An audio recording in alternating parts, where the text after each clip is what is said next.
vous êtes venus ici, c'est que vous êtes en quête de savoir. Mais oui, allez, c'est ça. Passons à la vidéo. Salut tout le monde. Aujourd'hui, après un mois d'inactivité sur la chaîne, c'est l'heure d'un nouveau concept. On a beaucoup recherché, il est fou. En gros, à la place de présenter des mangas, on va vous présenter des genres. Mais arrêtez. Avant de commencer, merci pour le passage des 100 abonnés. Ça fait plaisir, on va tâcher d'être plus régulier en tout cas sur la sortie de vidéos. Bref, qu'est-ce que c'est qu'un isekai ?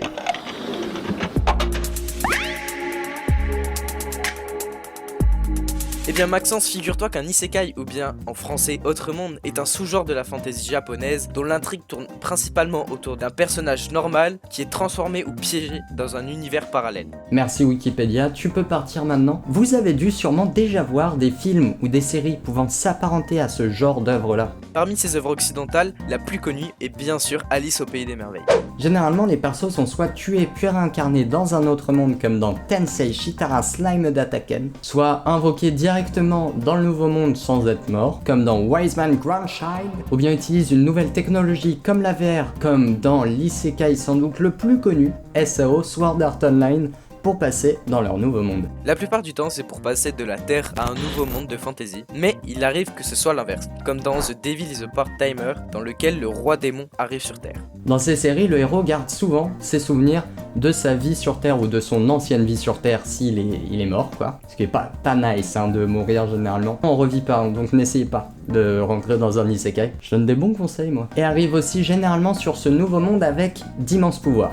Par conséquent, le genre marche extrêmement bien, et quand ça marche bien, ça fait de la moula. Et donc on en arrive aujourd'hui à une tripotée d'isekai renouvelant que très rarement ce sous-genre. Et avec des histoires claquées au sol, comme Cubart. La vidéo est déjà disponible, hein, vous pouvez aller la voir, elle est ici. Qu'est-ce qu'on pense des isekai en général? Pour moi, un isekai peut être un chef-d'œuvre comme une œuvre complètement ratée. Après que l'isekai soit devenu un genre très populaire, beaucoup de mangas ou d'animés l'ont utilisé pour développer leur œuvre, mais ont complètement foiré l'animé.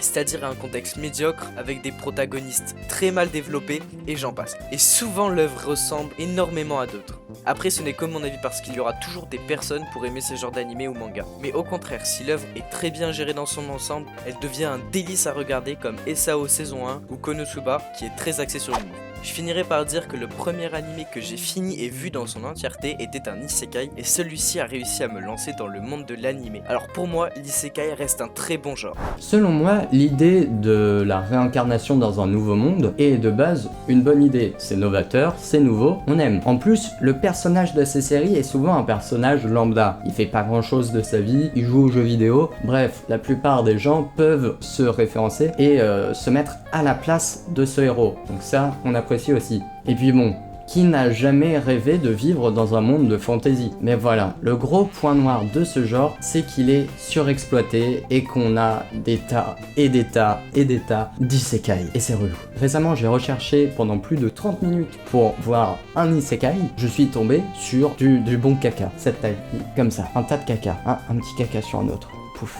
Beaucoup de caca. Bref, c'est beaucoup plus dur de trouver une petite pépite quand on est entouré d'animés plus fades les uns que les autres. Voilà, c'était Maxence. On espère que la vidéo vous aura plu. Maintenant, il y aura une vidéo toutes les 2 semaines, le dimanche ou le samedi. Dites-moi ce que vous préférez. Je ferai soit un sondage sur Instagram, soit dans les commentaires. Vous pouvez me dire ça. Et il y aura peut-être des vidéos le mercredi, soit de Sacha, soit de moi, qui popperont aléatoirement. Là, je me donne pas de date. Pour l'instant, référez-vous à 2 semaines, une vidéo, le samedi ou le dimanche, c'est vous qui choisissez. Bref, on se retrouve dans une prochaine review.